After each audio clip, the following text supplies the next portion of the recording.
Have you ever heard of a criminal the US government labeled as public enemy number one? A man whose daring escapes left the entire nation in shock. Today, we're diving into the story of John Dillinger, the most infamous bank robber of the 1930s. But today's tale isn't just about his heists. It's about the day he pulled off a prison escape so unbelievable, people didn't know what to think. John Dillinger, born in a small town in Indiana, started his life of crime with petty theft. But by the 1930s, in the midst of the Great Depression, he and his gang became notorious for robbing banks across the Midwest, taking millions of dollars. Dillinger wasn't just a thief, he was a symbol of defiance and recklessness. But then, in January 1934, it seemed like Dillinger's luck had run out. He was captured in Tucson, Arizona, and sent to what was believed to be an inescapable prison. The authorities were confident, no one had ever broken out. But Dillinger had other plans. So, how did Dillinger manage to escape? On March 3, 1934, he pulled off one of the most daring escapes in history. Armed with a gun, no, wait, it wasn't a real gun at all.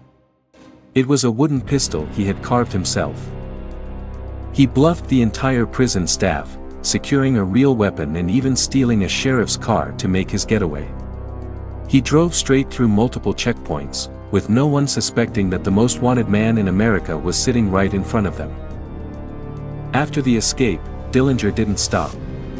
He moved quickly across state lines, changing identities and making allies to stay out of reach. Federal agents and local police were on his tail, but Dillinger always seemed to be one step ahead.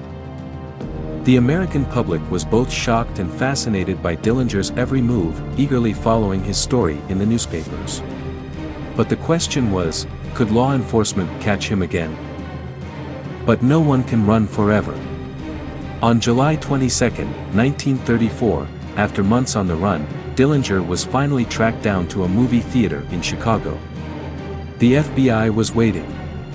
As he stepped out of the theater, Dillinger was gunned down by federal agents, marking the end of America's most infamous outlaw. John Dillinger wasn't just any criminal. He was the symbol of a time when the law and outlaws seemed locked in a dangerous game. And his great escape, with nothing but a wooden gun, remains one of the most legendary getaways in history. So, what do you think? Could you have pulled off what John Dillinger did? If you found this story fascinating, don't forget to like, subscribe, and share this video with your friends.